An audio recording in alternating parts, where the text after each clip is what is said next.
Hi everyone, welcome back to the channel. Today we're talking about one of my favorite topics, self-care, and specifically how to thrive in your 50s.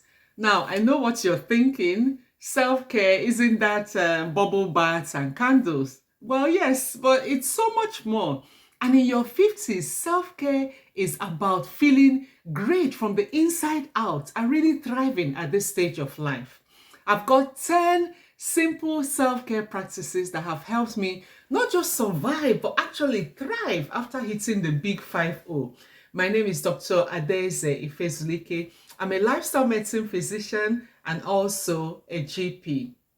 So here are 10 self-care practices for thriving in your 50s. Number one, sleep. Sleep is the ultimate self-care. Honestly, after turning 50, sleep has become my best friend. And not just any sleep, but good quality sleep. And the other day, I actually turned down a program just because I knew it would mess up with my bedtime routine. And you know what? I had a great time in bed. Trust me, prioritizing sleep in your 50s will really help you all round. You will thank yourself in the mornings. Number two, drink more water. Number two, not too close to bedtime. Okay, I know you've heard it a million times. Drink more water. But in your 50s, this is a game changer. Hydration is your friend, honestly. It's great for your skin. It's great for removing toxins from your body. If you find yourself farting, just go and drink 2 glasses of warm water, and honestly, that fat will just go away. Farting a lot is often a sign of buildup of gases, and water has a way of mopping all that up and removing it in your pee. So drink your water throughout the day. Your body will love you for it. Just cut down towards bedtime. Number three, move your body, but make it fun. Yes, exercise. I know you don't like to hear that. But here's the thing, in your 50s, it's all about finding what you enjoy. Gone are the days of punishing yourself in the gym for hours. Now, I just focus on ways that actually make me happy, ways of moving my body that make me happy. For me, that might be a walk in the park or even dancing around the house to some music. So just find what you love and just move. Don't make it complicated. It doesn't have to be complicated. Number four, eat foods that love your body. Yes, some foods don't love you. You can tell by the heartburn they give you when you eat them, or the calories they add to your arms. Your arms become so big, your tummy is big, your hips. Those sort of foods don't love you. When I was younger, I could eat anything I wanted and I'll be fine. But now my body is like, girl, you have to be nice to me. So I started focusing on eating foods that actually love me back. I'm talking about veggies, whole grains, lean protein, the stuff that makes you feel good.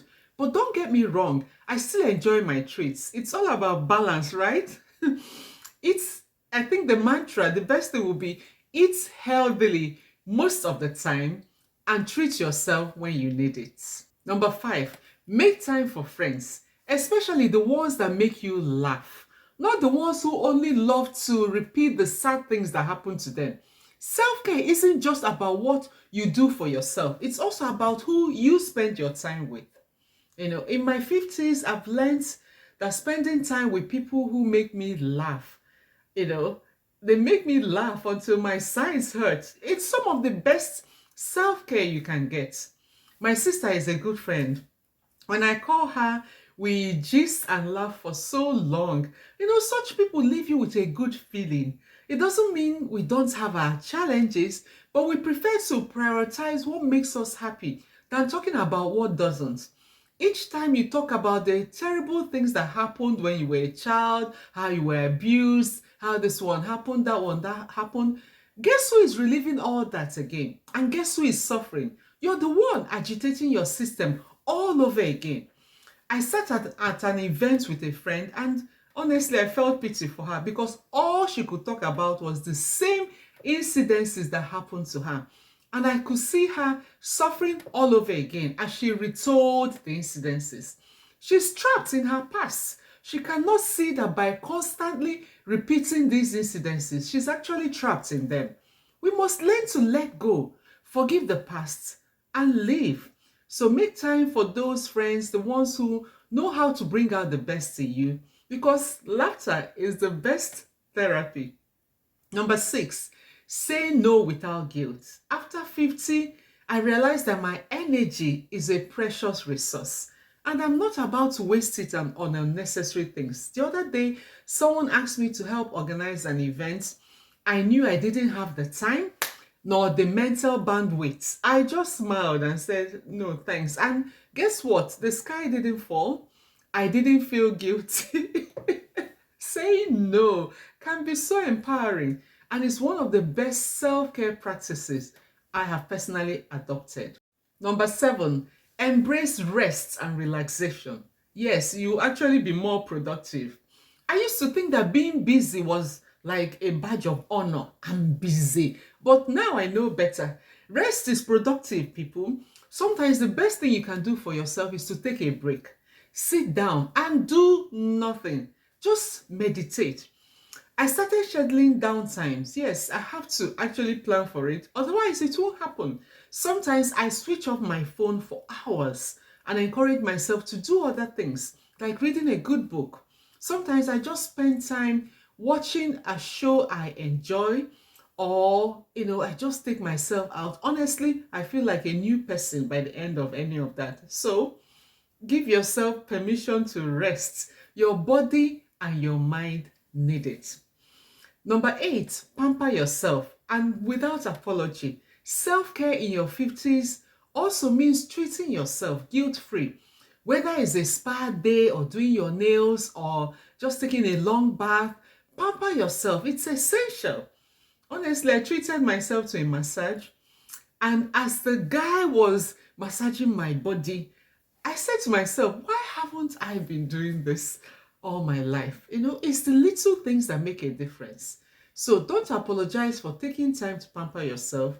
You deserve it. I promise you, you deserve it. Number 9, get out in nature and try to enjoy nature. If you're fortunate enough to be anywhere near the outdoors, like near a field or a forest, you would have discovered that there's something about a walk in nature that is calming and energizing all at the same time. There's magic. There's magic in just being outside, honestly. We're indoors so much. We spend 8 to 10 hours indoors at work, and then we get straight into our cars, we drive home, and then we're indoors at home. Then we stay in till the next day. We do the same thing. We're off to work. So we're indoors all the time.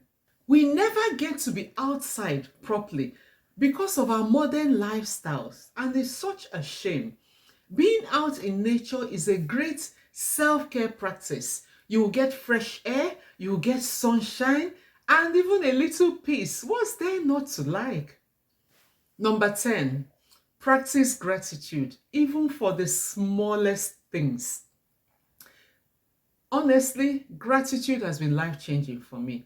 In my 50s, I realized how powerful it is to take a moment each day and be grateful. Not just for big things, but the little things too. When you focus on what you're grateful for, everything else falls into place. To me, gratitude is the ultimate self-care practice, and it makes life so much sweeter. I have books on gratitude for children. I really recommend them. Okay, if you go to Amazon, search my name, you'll find my books on gratitude for children. Let's begin to teach the children to be grateful. A lot of adults never learn that, and that's why we tend to be grumpy, we tend to be unhappy adults. We're never grateful for good things happening around us. Gratitude will change your life. So here you have it, 10 self-care practices for thriving in your 50s. And trust me, these aren't just for people in their 50s. Anyone can start incorporating these tips and feel the benefits. Remember, self-care isn't selfish. It's essential for living your best life. So, what's your favorite self-care practice? Drop it in the comments below because I would love to hear from you. And don't forget to like the video, please, and share it. Subscribe to the channel. And in my last video, I spoke about blood tests you should do in your 50s. If you haven't watched that one, please go and watch it, okay? These are important blood tests to do. We need to keep an eye on important tests as we get into the 50s. So if you found these self-care tips helpful, give this video a thumbs up, subscribe for more content on thriving in your midlife, and share your favorite self-care practices in the comments below. Bye for now.